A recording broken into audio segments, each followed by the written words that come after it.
नमस्कारम, जय श्री कृष्णा। स्वागत है आपका एक बार फिर से हमारे YouTube चैनल सनातन धर्म ज्ञान में। सनातन धर्म ज्ञान YouTube चैनल में आपको श्रीमद् भागवत गीता जी के सभी अध्यायों के सभी श्लोकों का हिंदी में वर्णन मिलेगा। पिछली वीडियो में हमने श्रीमद् भागवत गीता जी के 5वें अध्याय के सभी श्लोकों का हिंदी में वर्णन तथा श्रीमद् भागवत गीता जी के 5वें अध्याय के लाभ और महत्व के बारे में बताया था। आज की इस वीडियो में हम श्रीमद् भागवत गीता जी के 6ठे अध्याय ध्यान योग का हिंदी में वर्णन करेंगे। आप हमारी इस वीडियो को पूरा अंत तक देखें ताकि आपको श्रीमद् भागवत गीता जी के 6ठे अध्याय के सभी श्लोकों के बारे में जानकारी प्राप्त हो। तो चलिए वीडियो को हम स्टार्ट करते हैं। श्रीमद् भागवत गीता जी के 6ठे अध्याय के पहले श्लोक में श्री भगवान बोले, जो पुरुष कर्म फल का आश्रय न लेकर करने योग्य कर्म करता है वह सन्यासी तथा योगी है, और केवल अग्नि का त्याग करने वाला सन्यासी नहीं है तथा केवल क्रियाओं का त्याग करने वाला योगी नहीं है। दूसरे श्लोक में बताते हैं, हे अर्जुन, जिसको सन्यास ऐसा कहते हैं उसी को योग जान, क्योंकि कल्पनाओं का त्याग न करने वाला कोई भी पुरुष योगी नहीं होता। तीसरे श्लोक में बताते हैं, योग में आरूढ़ होने की इच्छा वाले मननशील पुरुष के लिए योग की प्राप्ति में निष्काम भाव से कर्म करना ही हेतु कहा जाता है, और योगारूढ़ हो जाने पर उस योगारूढ़ पुरुष का जो संकल्प का अभाव है वही कल्याण में हेतु कहा जाता है। चौथे श्लोक में बताते हैं, जिस काल में ना तो इंद्रियों के भोगों में और ना कर्मों में ही आसक्त होता है उस काल में सर्व संकल्पों का त्यागी पुरुष योगरूढ़ कहा जाता है। पांचवें श्लोक में बताते हैं, अपने द्वारा अपना संसार समंदर से उद्धार करें और अपनों को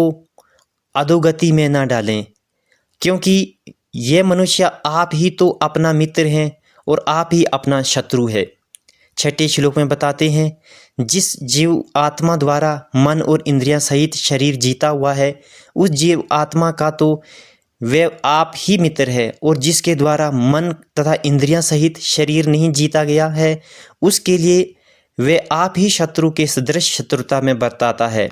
सातवें श्लोक में बताते हैं, सर्दी गर्मी और दुख दुखादि में तथा मान और अपमान में जिसके अताकरण की वृत्तियां भली भांति शांत है, ऐसे स्वाधीन आत्मा वाले पुरुष के ज्ञान में सच्चिदानंद परमात्मा सम्यक प्रकार से स्थित है, अर्थात जिसके ज्ञान में परमात्मा के सिवा अन्य कुछ भी नहीं है। आठवें श्लोक में बताते हैं,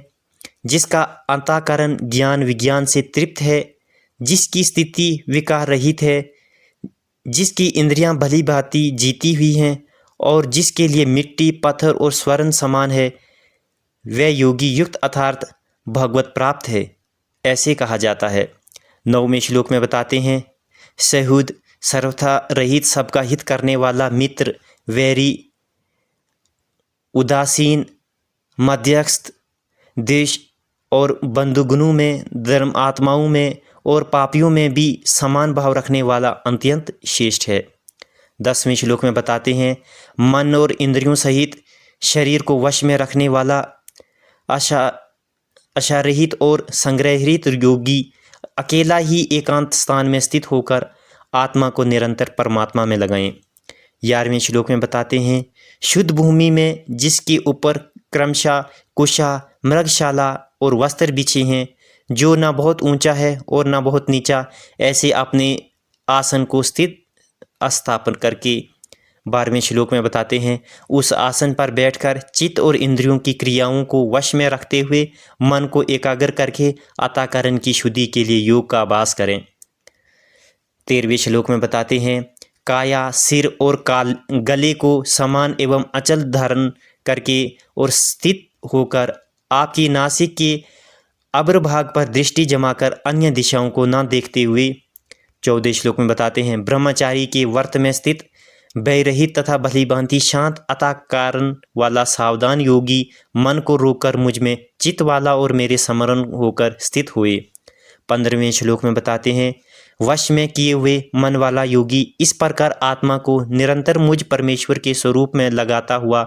मुझ में रहने वाली परमानंद की पराकाष्ठ रूप शांति को प्राप्त होता है। 16वें श्लोक में बताते हैं, हे अर्जुन, ये योग ना तो बहुत खाने वाले का, न बिल्कुल ना खाने वाले का, ना बहुत शयन करने के स्वभाव वाले का, और ना सदा जागने वाले का ही सिद्ध होता है। 17वें श्लोक में बताते हैं, दुखों का नाश करने वाला योग तो यथा योग आहार विहार करने वाले का, कर्मों का यथा योग चेष्टा करने वाले का, और यथा योग सोने तथा जागने वाले का ही सिद्ध होता है।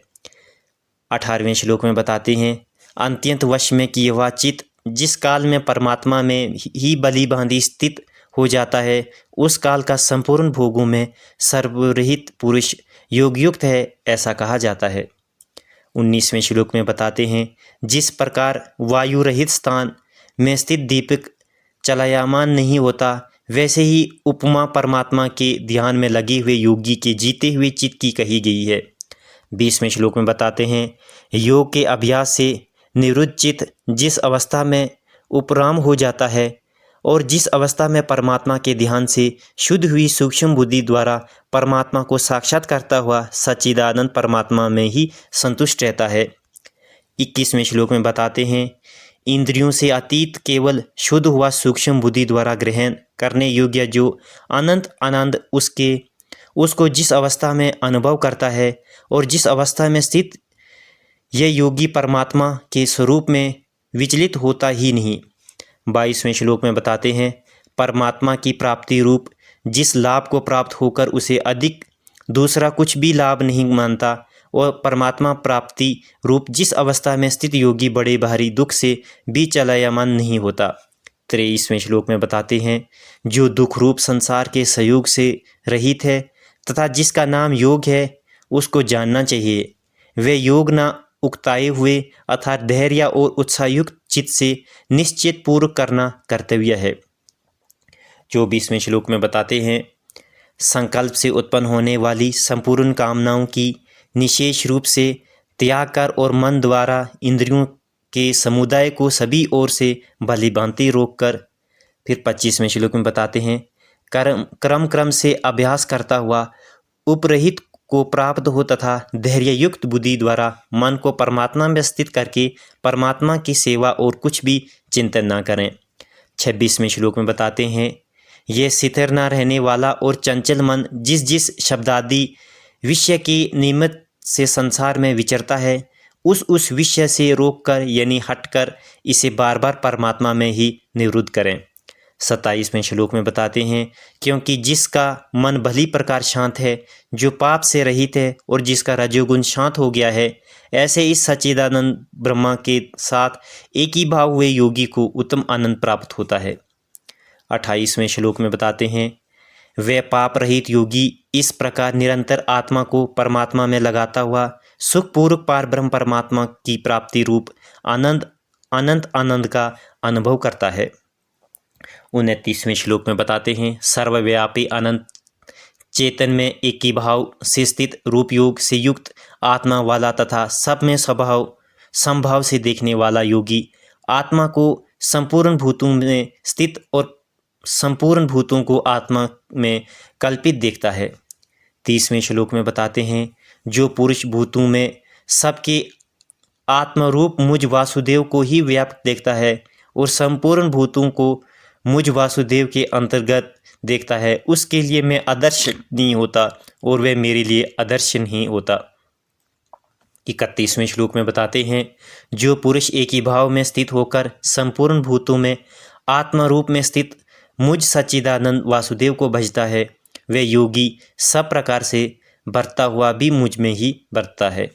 32वें श्लोक में बताते हैं, हे अर्जुन, जो योगी अपनी भांति जैसे मनुष्य अपने मस्तिष्क, हाथ, पैर और गुदा के द्वारा ब्राह्मण, क्षत्रिय, शूद्र और मलेच्छादिकों का सा बर्ताव करता हुआ भी उनमें आत्मभाव अर्थात अपनापन समान होने से सुख और दुख को समान ही देखता है, वैसे ही सब भूतों को देखता है, अपनी भांति भांति सम देखता है, संपूर्ण भूतों में सम देखता है और सुख अथवा दुख को भी सब में सम देखता है, वे योगी परमश्रेष्ठ माना गया है। 33वें श्लोक में बताते हैं, अर्जुन बोले, हे मधुसूदन, जो ये योग आपने संभाव से कहा है, मन के चंचल होने से मैं इसकी नित्य स्थिति को नहीं देखता हूँ। 34वें श्लोक में बताते हैं, क्योंकि हे कृष्ण,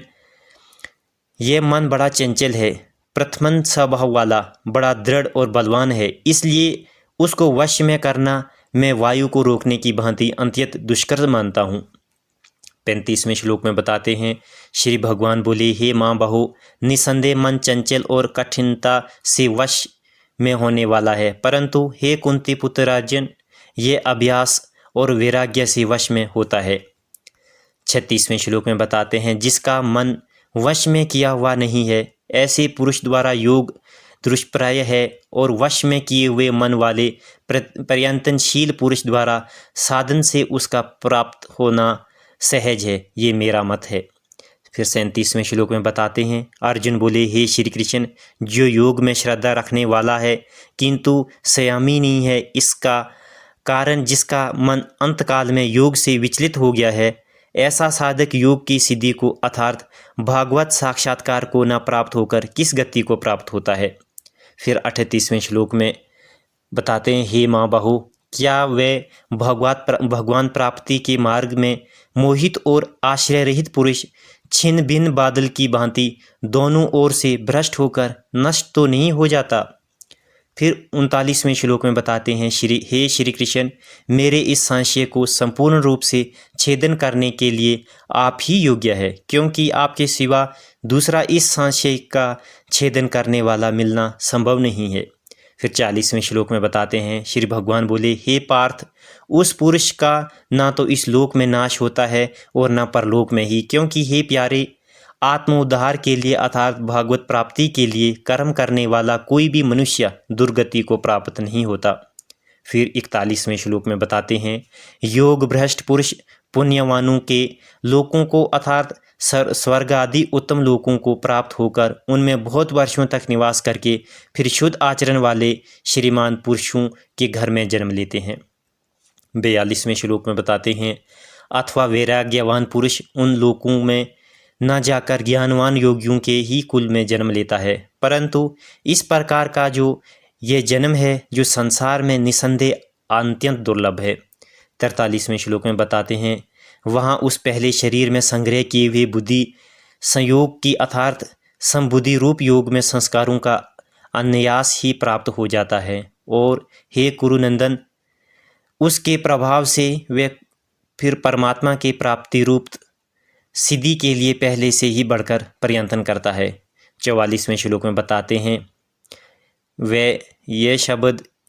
श्रीमानों के घर में जन्म लेने वाले योग भ्रष्ट पुरुष समझना चाहिए। श्रीमानों के घर में जन्म लेने वाला योग भ्रष्ट पराधीन हुआ भी उस पहले के अभ्यास से ही निसंदेह भगवान की ओर आकर्षित किया जाता है, तथा संबुद्धि रूप योग का जिज्ञासु भी वेद में कहे हुए काम कर्मों के लिए ही उल्लंघन कर जाता है। 45वें श्लोक में बताते हैं, परंतु प्रयत्न पूर्वक अभ्यास करने वाला योगी तो पिछले अनेक जन्मों से संस्कार बल से इसी जन्म में सिद्धांत होकर संपूर्ण पापों से रहित होकर फिर तत्काल ही परम गति को प्राप्त हो जाता है। 46वें श्लोक में बताते हैं, योगी तपस्वियों से श्रेष्ठ है, शास्त्र ज्ञानियों में से भी श्रेष्ठ माना गया है, और सकाम कर्म करने वाले से भी योगी श्रेष्ठ है, इससे हे अर्जुन तू योगी हो। 47वें श्लोक में बताते हैं, संपूर्ण योगियों में जो भी श्रद्धावान योगी मुझ में लगे हुए अंतरात्मा से मुझको निरंतर बचता है, वह योगी मुझ में परम श्रेष्ठ मान्य जाता है। ये थे श्रीमद् भागवत गीता जी के 6ठे अध्याय के सभी श्लोकों का हिंदी में वर्णन।